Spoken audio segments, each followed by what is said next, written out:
Hi, and welcome to the Dime to Diamonds podcast.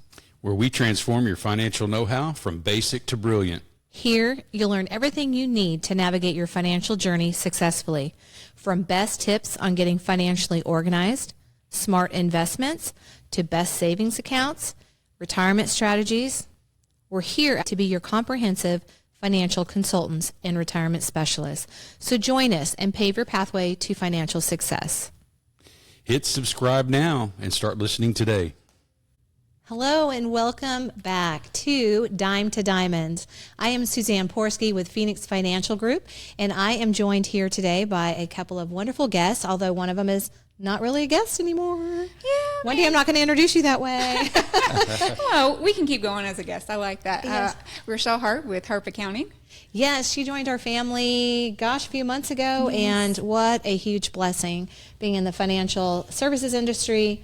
We go hand in hand, and it has been such a blessing working with you. Yes, it's great to bounce ideas off of each other and to help strategize. Well, we're both really involved in the community of Broken Arrow, and that's how we met. It is, exactly. We were eating on the streets, woman. We did, and it was delicious food. I know, it kept coming. I couldn't eat anymore. It was so much food. No, But it was seriously, delicious. I was like, okay, we're done.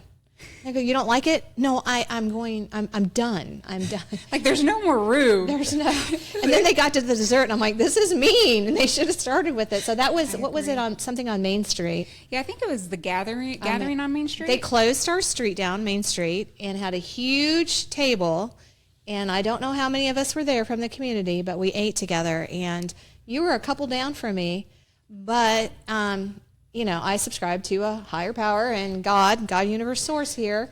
I kept being drawn like I need to meet you, and it was afterwards you walked up and I was like, yeah, what is it? Exactly. It was one of those, I was like, I need to talk to her. But the opportunities while we were eating just never presented themselves. There was about 2 people between us and Food. Yeah, and lots of food. So Yes. that might have been part of it. My mouth might have And been I was full. still just shocked. I was in the middle of our Main Street.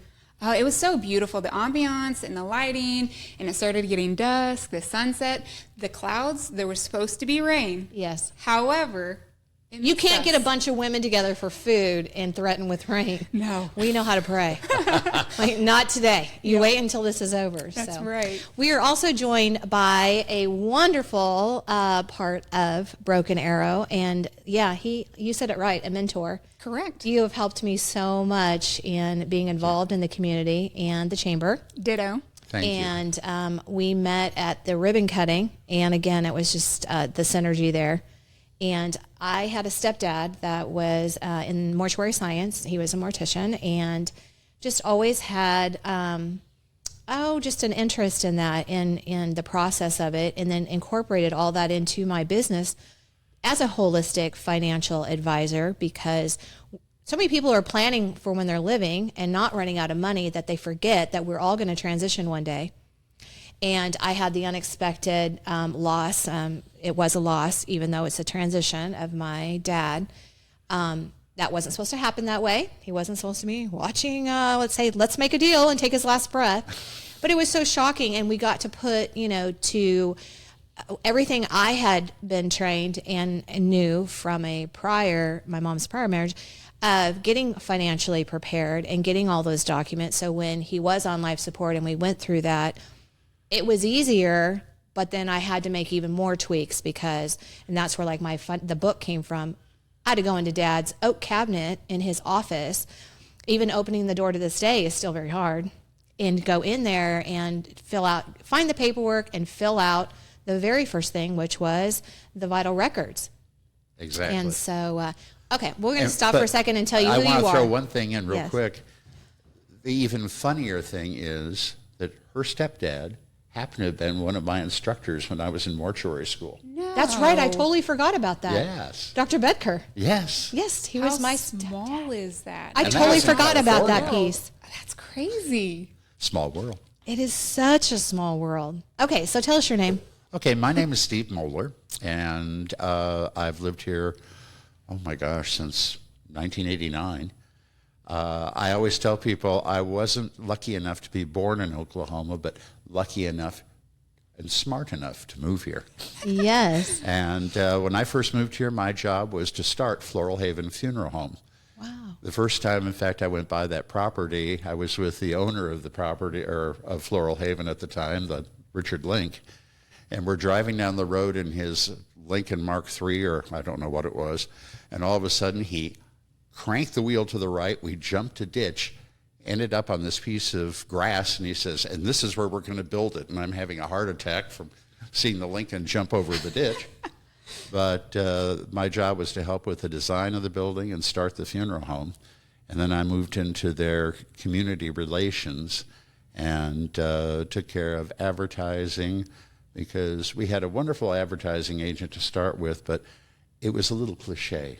And we wanted to be very different. Right. So since I had a background in journalism before I went to mortuary school, I took over that and a lot of our community outreach, and through that got involved with the Broken Arrow Chamber. So even though I retired from Floral Haven, and I also had another job working for the Grief Recovery Institute, I ran our grief recovery programs at Floral Haven, started those in 1990. Traveled around the country to teach for the Institute, to teach people how to set up programs. So, and that's what's brought us here today is the grief factor can be so much easier, if there's such a thing, if they don't have the financial part and the financial piece of it. Plus, like I was telling you, when I had to fill out that information on vital records, I couldn't tell you who my grandmother's maiden name was or where my dad graduated high school. I still could not even hardly breathe or believe that he wasn't just in the next room for me to go talk to. exactly. Yes, and how debilitating it is for individuals when they have that, because I've had a client who came in and she literally just said it was just too much to process, and it took years before she was able to start going back through and processing through the financial side of things. So it's really debilitating for individuals. Right. And if you have some of that information organized in advance, the great thing about it is then you can focus on your emotional needs at the time of a death, instead of having to be a person that is a financial wizard to understand where you are, and a statistical genius. And a detective. Exactly. I'm like, okay, Dad, if I was you, where would I put? And that's how the conversation went over and over. Well, and that's, the funny thing is, over the years, I've had people say, I've filled all this stuff out, make it easier on my kids. I've even pre-planned a funeral with a funeral home. And I put it all in the safety deposit box so that they'd have that wonderful surprise after I died. of finding the key? Well, and I said, the bigger surprise will be that they probably will not open the safety deposit box until after the funeral. And boy, won't they be surprised. Right. Because if you do any amount of pre-planning, filling out information in advance and things like this, make sure your family members or those who are going to be responsible to help at the time know where all that information is located. Right. I can tell you a really odd story, and this was a family that they took care of their dad's funeral. Everything was taken care of. It was wonderful for them at the time. But years later, they were finally going through boxes and discovered that Dad wanted to be buried more towards the East Coast, because that's where a former president was buried who was a relative. And he'd already arranged a space there and everything else. And this wasn't until years after the service. And they were so overwhelmed by that and felt so burdened with guilt that they hadn't done it. They had him disinterred and moved to that cemetery, which was not a cheap process to do. No. So if you do any of this work ahead of time, make sure it's accessible to the family. Right. And that they know exactly where it is. Right. And keep in mind, when we plan funerals for ourselves, years ago, the first time I made notes for what I wanted when I died, I came up with this great music and all this stuff that was perfect for me. Right. Anybody else attending the service would not have had a clue what it was about. What is the funeral for? Who is it for? The funeral is for the living. Right. And so, I've run into people, I want to be cremated. My kids are vehemently opposed to that. Well, they're the ones that are going to have to deal with things at the time. So either recognize that you have to change your hopes and wishes for yourself to something that's going to be safe and emotionally comfortable for your children. Right. Or convince them that this is the right choice to make. Right. It's the best gift I think that people can give their family. Oh, Absolutely. definitely. I just can't even stress it enough until you've gone through it. You know, he was on life support for 6 days, and being there at Hillcrest just a couple years ago and all the fighting that was going on in the hallways. Oh, yes. And the Tulsa police that I think honestly could have just a dedicated people there to break up the fights that are going on because they're loved ones. And like you said, all the emotions that are going on. So that's where I'm like medical directives, durable power of attorneys, but then the rest of it, when that transition does happen, because I know for a fact that none of us are going to be here forever. Well, and I think that's know? the thing is we all assume we're going to die at a nice, ripe old age, surrounded by With a family. countdown. Oh, yes, surrounded by family with days in advance to plan for it. Right. But it doesn't always work out that way. Right. When I was 21, I had a little accident. I dove into a pool, did not hit the bottom, but hit something floating on the top, and it flipped my neck back. And ultimately, we didn't find out until 24 hours later because the first hospital missed the diagnosis. I'd broken and dislocated my neck. And when I got to the hospital, the doctors, once they discovered that, said they couldn't believe I was alive, let alone walking. Well, at 21, you know you're going to live forever. Right. And all of a sudden, it was almost over. Right. And I think that if we remember that, first of all, at one time we did a count when I was at Floral Haven. The average age of people buried in that cemetery was about 50. Of course, they handle a lot of children's services. That obviously brings things down a bit, but accidents and sudden illnesses and unexpected events can change your plan. Right. For what your plan is for your life. So I think this is... And how have you seen the families, when the families come in and they've got, say, like we just talked about, the vital statistics, and they've got it filled out. Maybe the family member, and we have this all available. I'm going to put a link in the comments for all this, but the mother's maiden name, you know, like my mother, like my dad's mother's maiden name. I mean, she was just always grandma. I didn't. Exactly. But do they come in and they're relieved that it's done, that somebody's done that for them? You know, I've never heard of anybody complain that somebody has done some planning in advance. Right. You know, they might say, oh, you don't need to do that, Mom. You don't need to do that, Dad. I'll take care of it for you. But, oh, my gosh, when they do come in and that's the time, to have that information in front of you makes a world of difference. Because, you know, I think back to when my grandmother died. Now, my parents were in their 40s when I came along. That was a big surprise. And so my grandmother died when I was less than 10. And she was elderly at the time, too, because she'd been older when my mother was born. It was I can see the pattern here. Oh, yes. My mother was so overwhelmed because even though her mother was in her 80s, she was visiting us from out of town, became sick, and died. And my mother, I think, always had some mental health issues. Right. But of course, in the 50s, the early 60s, especially for someone as old as my mother, that was a taboo subject no matter what. Right. Thank goodness times have changed with regard to that. But having to deal with all the aspects of planning very unexpectedly, plan at one town where her mother died, our hometown, and then with another funeral home in the town where her mother lived, that so overwhelmed my mom that she was really never the same again until her dementia got to the point she forgot her mother died, and then she was nice and happy. Oh my gosh. So and that's it can again, have like, really this is the best unexpected gift. things. Yes, as we're in this gifting season, as we're coming into the holidays. Yeah. And that's why I beg people and give this gift to your family. It's not going to have a bow on it, and you're not handing it over at Christmas, but taking the time, your time, to sit and write this stuff down and provide it. We were talking about, you had sent me a survivor, like a worksheet, and then we put it together. We added some stuff to it, and I'm going to make this available on the website as well. It's 20 pages, totally free, but it goes through the important things of the arrangements, and again, maybe what you want, but also think about the people that are going to miss you. Exactly. How it's going to be for them. Because you're going to be asked so many odd questions at the time. You know, what organizations did your loved one belong to? Mm-hmm.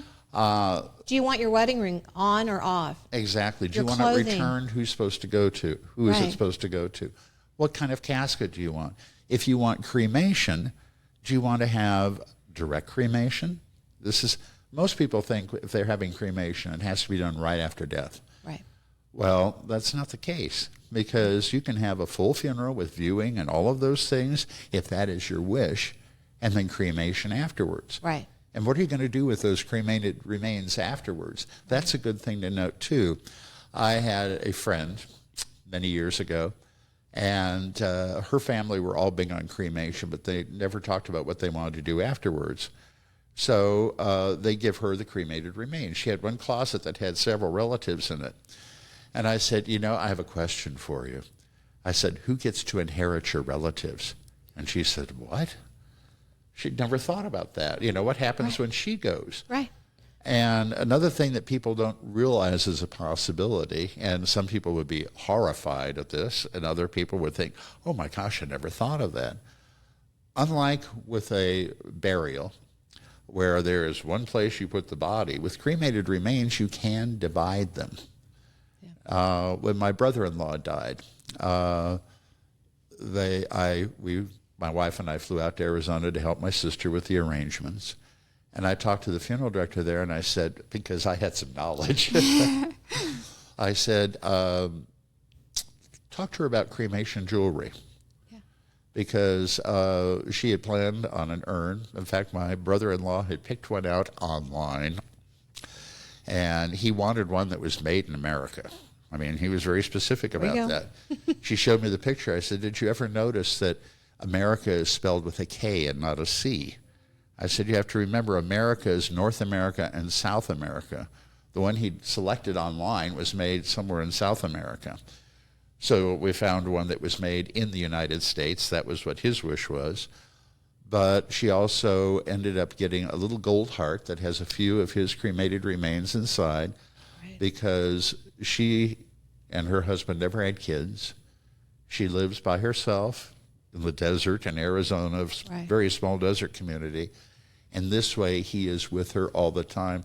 That for her is a very positive thing. Right. For some people, like I said, that would be a horrifying thought to divide them up, but you can do that. Right. And when you talk about scattering, many cemeteries now have gardens that have columbariums or ossuaries. An ossuary is a place where a lot of cremated remains can be placed that is contained. Oh. And you can have a place to put a plaque up if you wish.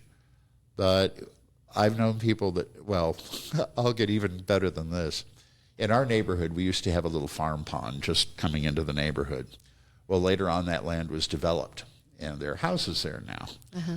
But I remember when they drained that pond, just for fun, I went over to take a look, and there were these piles of, well, it was mucky by then, but I could tell they were piles of cremated remains people had poured into that pond. That's now under a house. So, when you think of scattering, keep in mind that the land can be developed and it may lose its sentimental value. Yes. You want to make sure you think about those things in that too. Yes. There's just so many different nuances, of the transition. And I don't understand why I get that it's a hard thing. We don't want to think about not being here. Exactly. But if we put ourselves aside, and as a women, we typically want to take care of things. And I can say for men too, but I don't want anybody burdened with this body when I'm done. I want them to, go through their death, dying, grief, and mourning of my passing and transition, get on to healing, and know that I've taken care of what I needed to take care of, and do everything in my power to make it as simple as possible. And you want to make sure that there are times when my parents wanted to talk about it when I wasn't ready, and times when I wanted to talk about it that they weren't ready. Right. Have a good sit down so everybody is ready to deal with this, hoping it is in the distant future. Right. But so that's where these survivor workbooks, and we have a female and a male because they are different. Oh, yeah. That we've created, and it does. I would recommend somebody going through it Put it on a coffee table and work through it. Don't just sit down and think you're going to answer all of them at one time. But it talks to you about the obituary preferences, if you want to be published, not published in the paper, all those really weird and hard conversations and questions you need to answer when you're still trying to just grasp that person's not on the other end of a phone, or you can't get in the car and go see them. Well, Exactly. and you're truly probably trying to do what that person would want. But do I really know what you want? Yeah. I mean, that's the truth, right? That's- You understand your parents or, your husband Right. or your spouse, but do you really know what they want? And the answer is you could, because they could have wrote it down for you. Well, we went Exactly. one step further and just did a survivor guide during the first few days, what to do.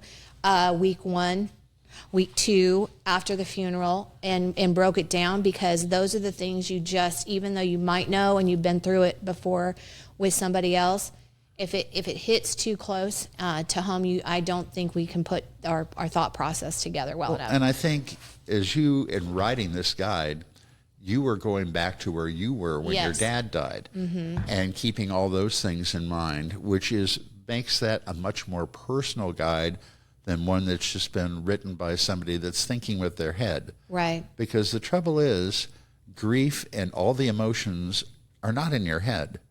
They're in Right. your heart. Right. And the two are not even remotely in the same state. Right. at And that I'm going to be time. honest, and I think I can speak for a lot of us out there. People would say, what can we do to help? That's too open-ended of a question. Exactly. You need to ask, and afterwards, and my daughter and I both said this, the gifts that we got afterwards, we knew who had a loss. Make the decision and have the fruit basket delivered, because when we get to a point where you're hungry because you don't have normal meals, you go in and you're able to munch on that stuff. And the Exactly. gift cards to the DoorDash and different things like that was absolutely so pivotal. That open-end, lovely, kind, what can we do to help? I don't know. I can't make another decision and, right now. that's a wonderful question to ask if you don't want to do anything. No, I mean seriously, because if you say, what is it I can do to help? They don't know. No, you Come can't up with a think. specific plan. Can Right. I mow your lawn? Right. Because you won't have somebody to mow it. Or is there somebody I can pick up at the airport for you? Or Right. things like that. Have a specific task, just like you said. Right. Because we're not thinking at the time. Right. And I want to go talk about the emotional piece. And that I noticed your book is sitting down there, and I Yeah. want to talk about that, because that is so imperative, that emotional piece. Because like you said, the brain and the heart, they're on two different places when you lose somebody very close to you, or you've gone through something tragic. I just had a lady last week was hit by a drunk driver. And it was a 27-year-old in the community that hit them, and he passed away. And her son are at the hospital trying to recover, and all that she's going through and trying to think also on the emotional process of seeing that young boy that did that and passed away. And there is a process. There's a death, dying, grief, and mourning process that people go yes. through. And Oh, yes. Before we get to that, if I can go back to one other thing that you just talked about, when you talked about people coming over and saying, what can I do for you? So often at a time of death, people come to see us and they offer cliche platitudes. Oh, you mustn't feel bad about this. Does that make you feel any better? No, it probably makes you feel worse. And even if everything you- happens for a reason. Oh, yes. And They're in a better place. yeah, but I'm not. I'm stuck Right. here. I have to Right. deal with this and now. This Right. isn't fair. I should be in that place. Right. When I worked with the Grief Recovery Institute, we did a survey. We asked 1,000 people who had not had a death in a long time, what is it you can say to a griever to help them at the time, Right. to start them getting to process those emotions? And pretty much the vast majority of people, and we're talking in the 90 percentiles, 98% I think it was, of people offered all those platitudes, but then they said, but for God's sakes, don't ask them what happened, because that'll just upset them. Then we did another survey with people who'd recently had a loss, and we asked them, what is it that people said to you that was the most helpful at the time? And that was somebody coming up and saying, I know he died at the hospital or he'd had cancer, but what happened? Because that gives us a chance to express all those things that were going through our heart and our mind in that moment. It helps take us from being the logic-trying person, and logic Right. does not deal with grief, to dealing with those emotional issues at the time. Right. One of the biggest problems after a death that happens for people, even when it is a long time coming and you've known about it, you suddenly discover right afterwards all those things you wished you'd said or done. Right. The woulda, shoulda, couldas. Right. If only we'd done this, why didn't we do that? Right. And those are the things that come back, and I hate to use this expression, that haunt us later, because it's, one example I use, I'm driving down the street and I see this beautiful garden. Now, my mother used to plant great gardens, and they, when one thing was going down, something else was coming up, and they were not these organized English gardens. They were just the mass of flowers with some sense of organization to it. And I'm driving down the street and I see a garden like that, and I think, oh, that reminds me of Mom's gardens. And she used to have beautiful gardens. But, I don't think I ever told her how pretty her gardens were. And we didn't do this, and we didn't do that, and I didn't say this, and I didn't say that. You hit it right on, because there's times I'm thinking, especially with women, they think people see us strong, and nobody gives us compliments or anything. So we have a whole truckload of doubts. Oh, yeah. And the people think, oh, I don't need to tell her she looks nice today, or that was a good whatever, because, oh, she must know that. No, like you just said, Mom probably didn't hear that. No. Well, and I hate to tell you this, but men have that issue too. Oh, that's true. But we've learned that we're supposed to be strong, which is a total crock. I'm sorry. We have emotions, and whether you're a religious person or not, some people say it's a God-given gift. We have those emotions. If we don't express them, we end up in trouble. I remember after a funeral one time, this father held his family together through the whole thing. Their son was driving across country, fell asleep at the wheel, died. It was a fiery crash. I mean, it was a horrible thing.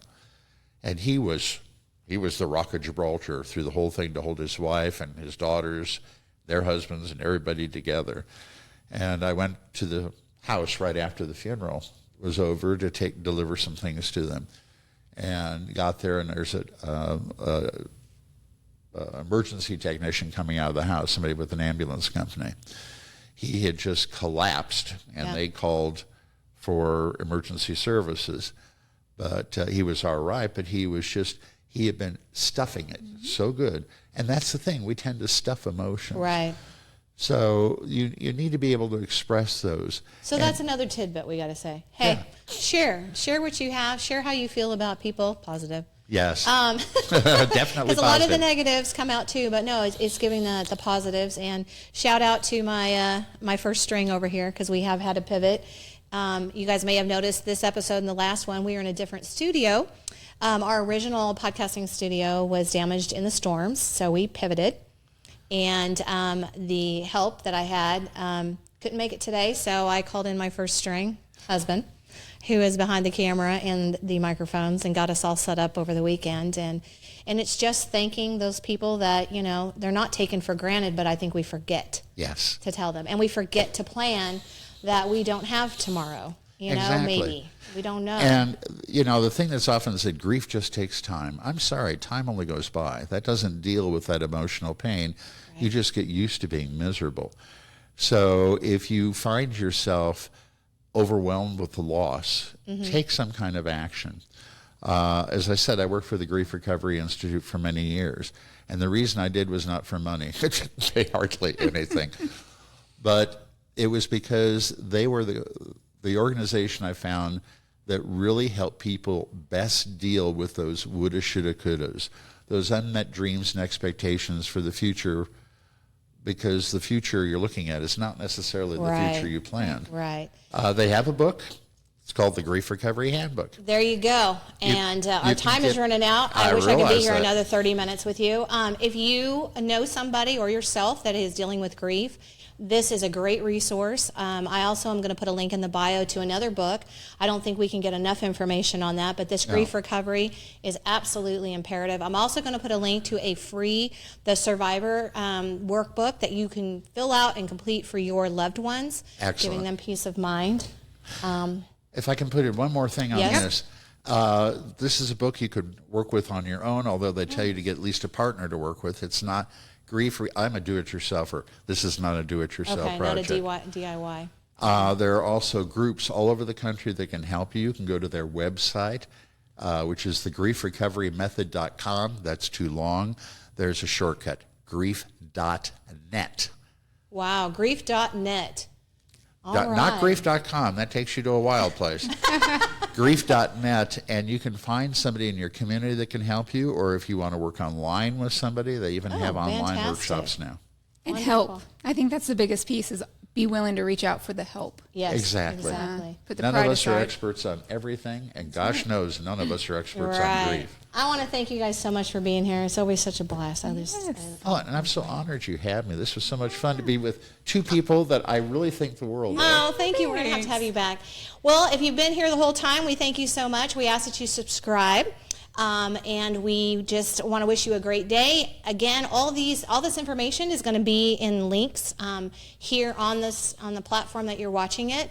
And feel free to reach out to us. This is Suzanne Porsky with Dime to Diamonds. This is what you've been tuned into. I own Phoenix Financial Group. Please subscribe and come back and see us again. Yes, you too. Thank you so much. I had a great time. Yay. Well, thank you. In closing, you have been tuned in to Dime to Diamonds, sponsored by Phoenix Financial Group, where we provide full service solutions for all of your financial needs. We do this through organization and offering you everything in one place.